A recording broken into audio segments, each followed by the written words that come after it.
Women's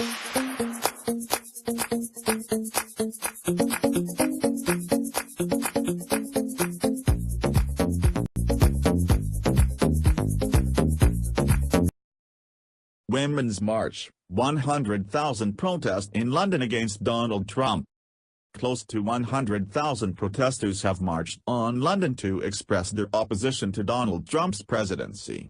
Women's March on London was one of hundreds of protests taking place in major cities around the globe to mark the politician's inauguration.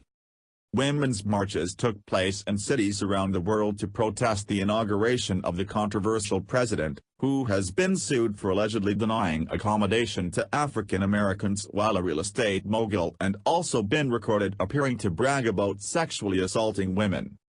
Mr. Trump has dismissed criticism against him, insisting his comments about sexual assault were locker room banter which people should not take seriously.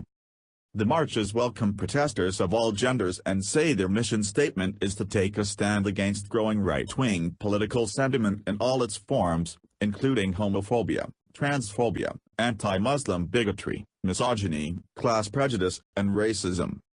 Throngs of demonstrators at the London event marched from Grosvenor Square and Mayfair, past the U.S. Embassy and on to Trafalgar Square.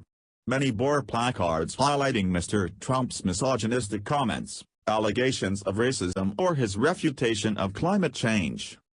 One woman carried her infant daughter in one arm and a placard in the other. It read, "So she will never question her self-worth, why I'm marching." Another woman among the crowd wielding a sign reading "Keep your tiny hands off women's rights" told The Independent, "When I heard the march was happening, I couldn't not come out today and join it. I don't want to look back on Trump's presidency in years to come and think I'd not done what I could to resist it." A pair of protesters carrying placards in support of Black Lives Matter, the anti-racism movement which originated in the U.S. in response to police brutality against African Americans, said, "We're worried about what Trump's election says about the state of the world, about the state of poorphobia, misogyny and racism." The crowds shouted slogans against the politician, including calling for impeachment and vowing that women would fight back against any attempt to further reduce their rights under his administration. Marches were held in cities around the world from Dublin to Cape Town, Budapest to Kolkata. The largest women's march took place in Washington, D.C., the same site as Mr. Trump's inauguration, where an estimated 500,000 people took to the streets. Unconfirmed reports suggested more protesters attended the Washington Women's March than supporters who attended the inauguration itself. The business mogul turned politician has some of the lowest approval ratings among the American public at this stage in his presidency. Just 37% of citizens say they approve of him, compared to the 80% support which Obama enjoyed at this stage in his own presidency in 2009. While Mr. Trump won the Electoral College vote, he failed to win majority support among voters, with the majority instead going to his rival Hillary Clinton.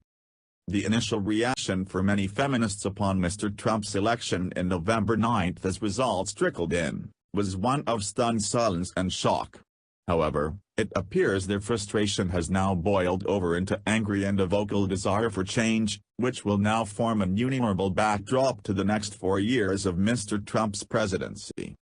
As London protesters arrived at Trafalgar Square, politicians and activists addressed the crowds, after which music and dancing broke out before the crowds dispersed.